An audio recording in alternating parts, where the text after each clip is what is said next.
Olá galera, mais um pequeno vídeo aí pro nosso humilde canal, dando continuidade àquele vídeo de refutação daquele pastor.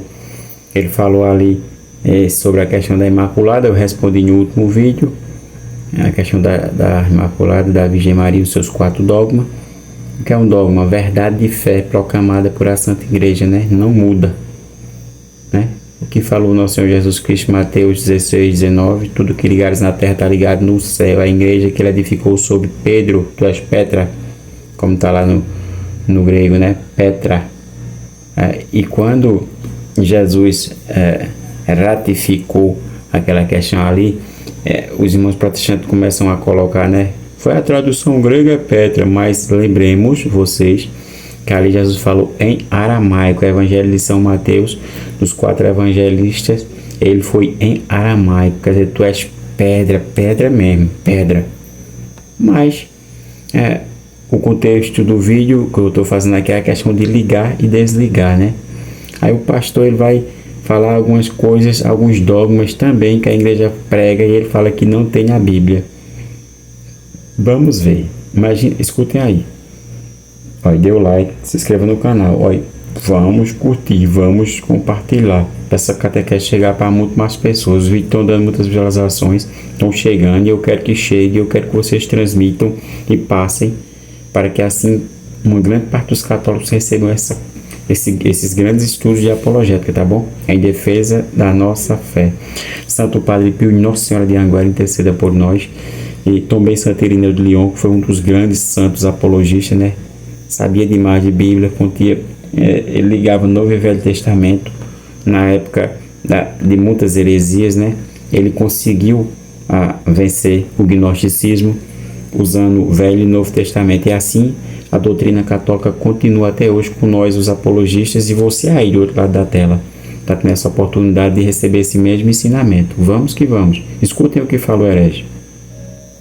Outros dogmas vieram na esteira, como o confessionário, como o purgatório, como a transubstanciação, como as relíquias, como a adoração das imagens, como a infalibilidade papal, como a salvação pelas obras, mais tarde como a Inquisição. E a igreja foi se corrompendo e perdendo a sua identidade de uma igreja apostólica. Olha, prestem atenção, ele fala que a igreja perdeu-se, né? Imagine você se isso tivesse acontecido, como eu repeti no último vídeo, as portas do inferno não prevalecerão contra ela. Mateus 16, versículo 18. Tu és preto, sobre esta pedra edificarei a minha igreja, e as portas do inferno não prevalecerão contra ela. Esse camarada aí falou que essa palavra da salvação, essa palavra de Cristo falhou. Não, ela não falhou. Imagino vocês que a gente vamos... Por que tanta dúvida nesse dogma? Eles não confessam seus pecados, porque falam que confessar pecado é só a Deus e não aos homens. Prestem atenção. Vamos logo para este aqui. Evangelho de São Marcos, ele deixa bem claro a quem os judeus estavam buscando para pedir perdão. Imagine vocês aí. A quem os judeus estavam para pedir perdão. Reparem, no versículo 15, no versículo 4 e 5, os judeus, eles recorriam a quem, né, para pedir perdão? Eles recorriam a João Batista, né? Olha, prestem atenção. No versículo 4 está assim: João Batista apareceu no deserto, pregava um batismo de conversão para a remissão dos pecados. Saíam para ir ter com ele toda a Judéia, toda Jerusalém, e eram batizados por ele no Rio Jordão, confessando os seus pecados. Confessavam a quem? A João Batista, confessando os seus pecados. Confessavam a um homem, não diretamente com Deus. Eu desafio qualquer irmão protestante colocar aqui na Bíblia uma passagem que fala assim: eu vou confessar meus pecados diretamente com Deus, aqui na Bíblia, que a gente sabe que desde o Velho Testamento se tem essa ligação, né?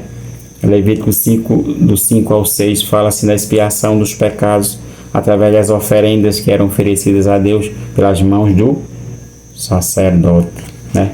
Mas nós estamos falando aqui da nova aliança que confessavam a quem? A João, né? O batismo e arrependimento que João pregava.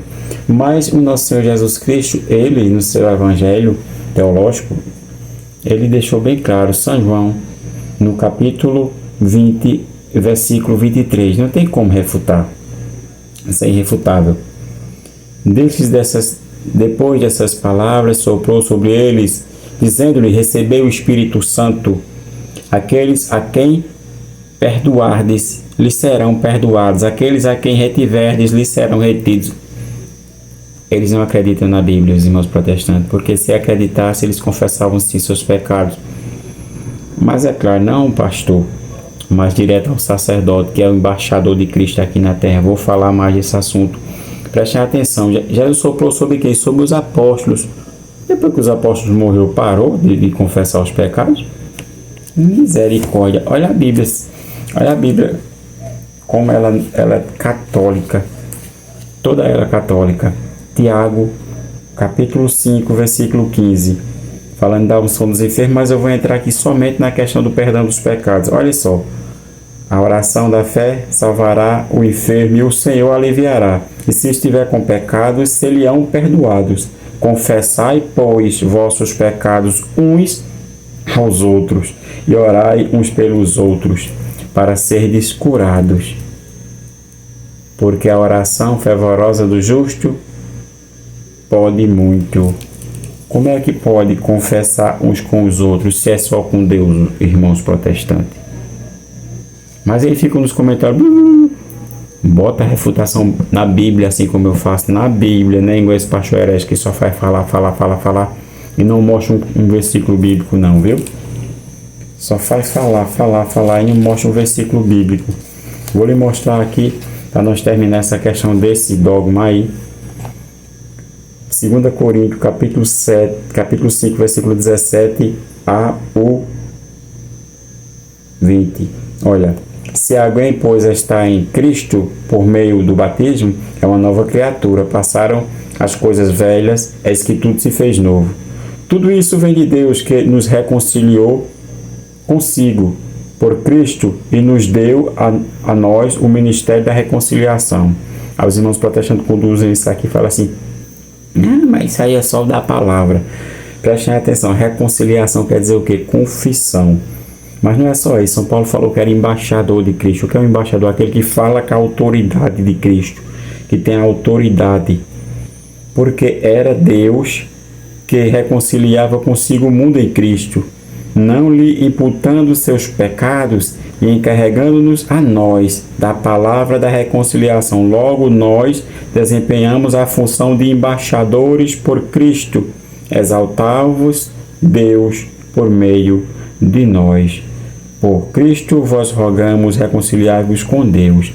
Como é que se reconcilia com Deus? O que Jesus falou em João, capítulo 20, versículo do 22 ao 23.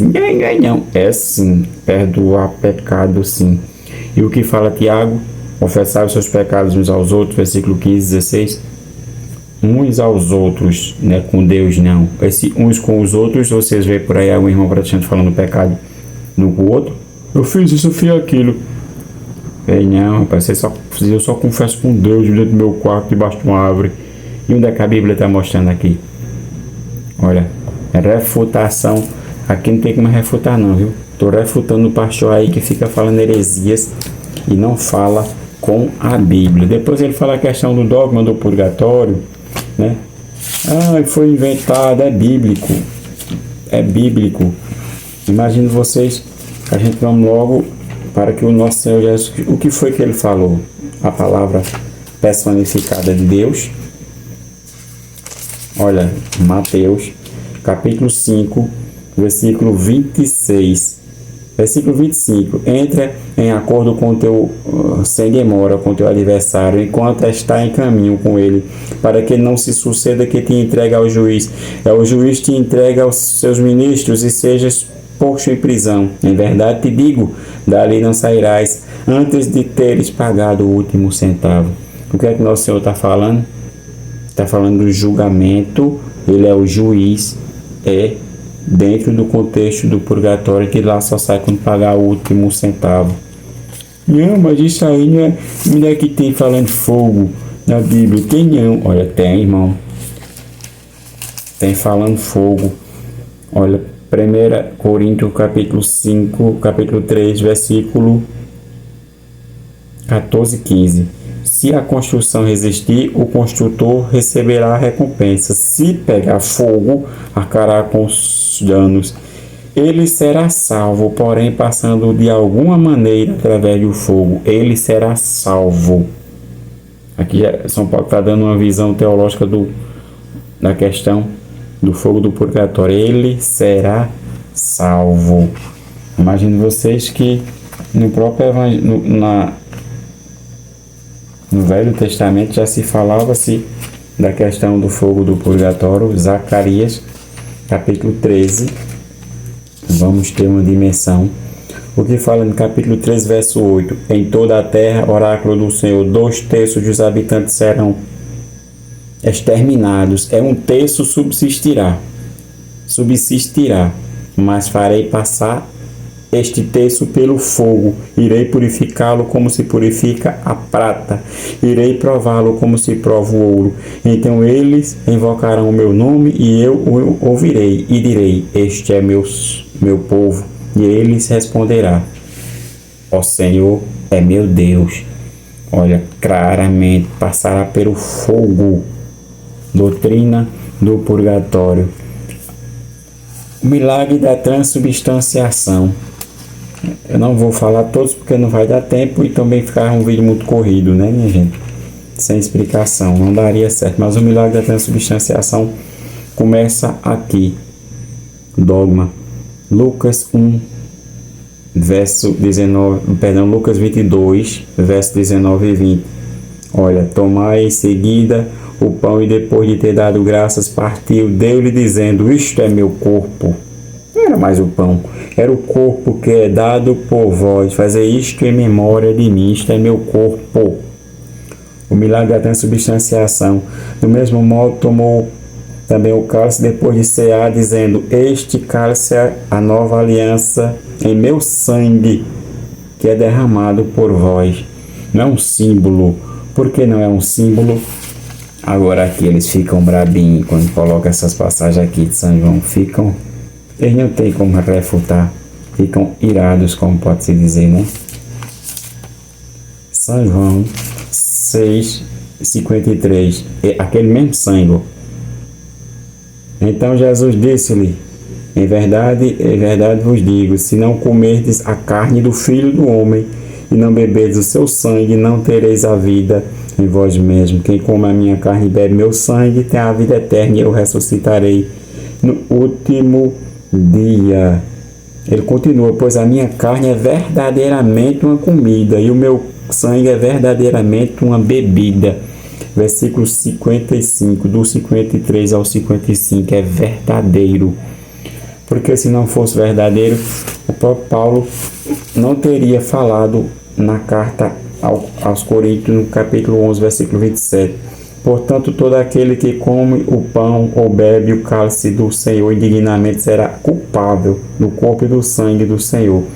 Que cada um examine-se a si mesmo, é assim coma deste pão e beba deste cálice.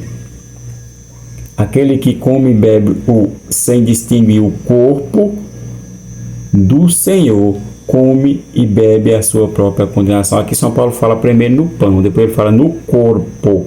Versículo 29, no capítulo 11. No corpo, não tem como, é irrefutável. Não tem como. Imagine vocês que é irrefutável o milagre da transubstanciação na Bíblia. Não tem como, né? A questão das relíquias, né? Das relíquias dos... Vou passar um versículo, deixar outro para vocês aqui, simplesmente para vocês entenderem, né, um pouco mais. Atos dos Apóstolos, para a gente entender o poder de uma relíquia do santo, né? Versículo, capítulo 19, verso 11. O que é que está dizendo no capítulo 19, verso 11? Olha, as relíquias dos santos. Atos 19, verso 11. Deus fazia milagres extraordinários por intermédio de Paulo. De que jeito? De modo que lenços e outros panos que tinham tocado o seu corpo eram levados aos enfermos. Afastavam-se deles as doenças e retiravam-se os espíritos malignos. Os panos, quer dizer que Paulo poderia ter vivo ou morto. Que esse pano ia fazer a mesma coisa, porque era através, Deus usou o corpo de Paulo, usava a pessoa de Paulo. Também, se a gente for encontrar uma prova claríssima sobre a relíquia, Eliseu, o Velho Testamento, 2 Reis 13, 21, 22. A ossada de Eliseu ressuscitou um morto. Fantástico, né? Dogma cravado. A questão da adoração de imagem, ele fala, a gente não vai nem refutar, né? A gente já falou tanto sobre isso, né? Êxodo 25, 18, Êxodo 37, verso 7, Êxodo 25, 18, Deus mandou Moisés fazer. Êxodo 37.7, Moisés fez. Tem Números 21, do 8 ao 9. Então, Ezequiel 41, do 16 ao 19. Tem Ezequiel 9, 3, que fala que diante dos querubins, a glória do Senhor ali de cima subia, né? O Senhor, ele deixou bem claro que era diante dos querubins, as imagens sacras, que ele subia com sua glória. Ele ali, ele estava com sua glória, né? Se manifestava para todo Israel. Ele fala muitas coisas, depois ele termina falando da questão da Inquisição. A gente sabe que teve Inquisição por causa da heresia. Não foi que a igreja criou, mas foi os próprios reis da época, mas colocaram a igreja para julgar porque era necessário, que era algo religioso. Mas eles não falam da Inquisição calvinista, que matou dezenas até aqui no Rio Grande do Norte. Foi morto sacerdotes da Igreja Católica por protestantes calvinistas que faziam-se essa matança. E eles só falam da Inquisição que houve no meio católico. Olha como eles são mentirosos, falsos, enganadores. Que São Padre Pio e Nossa Senhora de Anguera interceda por nós. Salve Maria, viva Cristo Rei. Olha, estamos na cola deles, viu? Passando a verdade para vocês. É aqueles que ficam no comentário, eu tô só cortando. Aqueles que vêm dialogar, a gente dialoga. Não tenho raiva nenhuma de nenhum protestante, não. Pode dialogar. Agora, se vier me maltratar, eu não quero nem saber.